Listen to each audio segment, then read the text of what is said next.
to show you guys what I've done so far. So as you guys saw, I cleaned it and then I sanded it and then cleaned it again. This is it primed.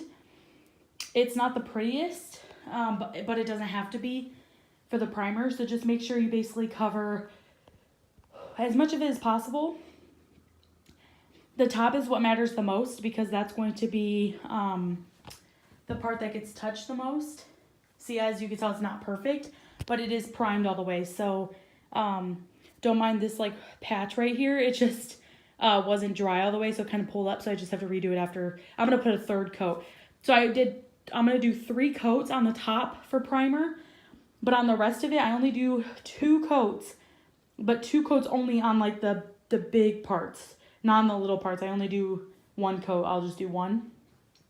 And then inside of I'll show you guys. Hey, sweet girl. So it's really bad lighting, so I'm sorry. But as you guys can see, we took the doors off. So this is what the inside looks like. I only painted the sides and the bottom, and I'm just gonna prime the sides this one time. But this bottom, I'm gonna prime it twice because we're gonna put blankets in here. So just to make sure it's ready to go. No. So yeah.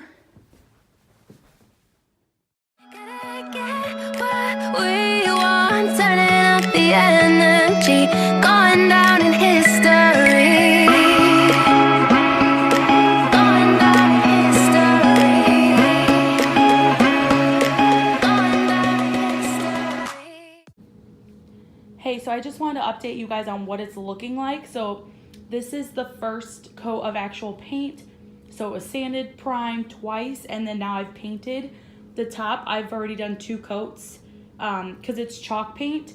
The reason why I like using chalk paint is because it dries very fast and you can basically put it on anything. So with the chalk paint, I don't have to wait, 24 hours for it to dry. This will literally be dry in like 5-10 minutes and I can go ahead. So basically if I start like on this side and paint, by the time I go around, do all the sides, get back to this side, I could do a second coat. So I'm just I already done 1 coat and then I did 2 on the top, and I'm just gonna let it kind of sit because I need a little break. My hand's starting to hurt from doing the doors. So yeah, I just wanted to update you guys. I'll walk around it so you guys can see. So that's what the top looks like.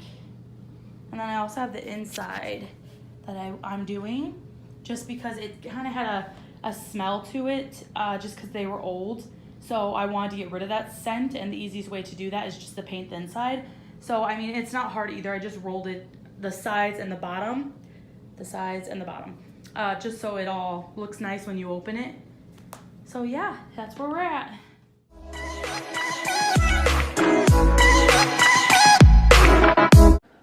Okay, so sorry it's kind of dark in here, but I just want to show you. So this is the final product of what it looks like. The doors are done. This is done. I just put another coat on the top. So it ended up being, I did 3 coats of paint on the top. So 2 coats primer, 3 coats paint. That is excessive and you don't need that much. I had a little bit of paint left in that can right there. So I just ended up using the rest of it on the top again, just to make sure. But you don't have to do that, especially if you're not using chalk paint. I wouldn't put that many coats. It's up to you. I'm not a professional, obviously, so I'm just doing what I think. So yeah, and then I'm about to put the poly. I'll show you guys that. But it's a protecting coat that it kind of leaves like a shining, smooth protectant layer over it, so that if you set a drink on it or touch it, it's not going to get messed up as easily. Yet. So this is it, polyacrylic, water-based. I got it in clear satin. There's like matte and other finishes that you can get it in. So yeah, it is a durable protection coverage, protective finish. Yeah. So it says in the directions, because I've used this for the other thing that I did, it says to only put on a thin layer. So I'm gonna but you have to make sure the paint's completely dry. So I'm gonna let all this sit for probably like an hour and make sure it's completely dry, every ounce of it. And I'm gonna go ahead and put this protecting coat on the entire top, obviously, and on this layer in the bottom, and then just kind of put it thinly over everything.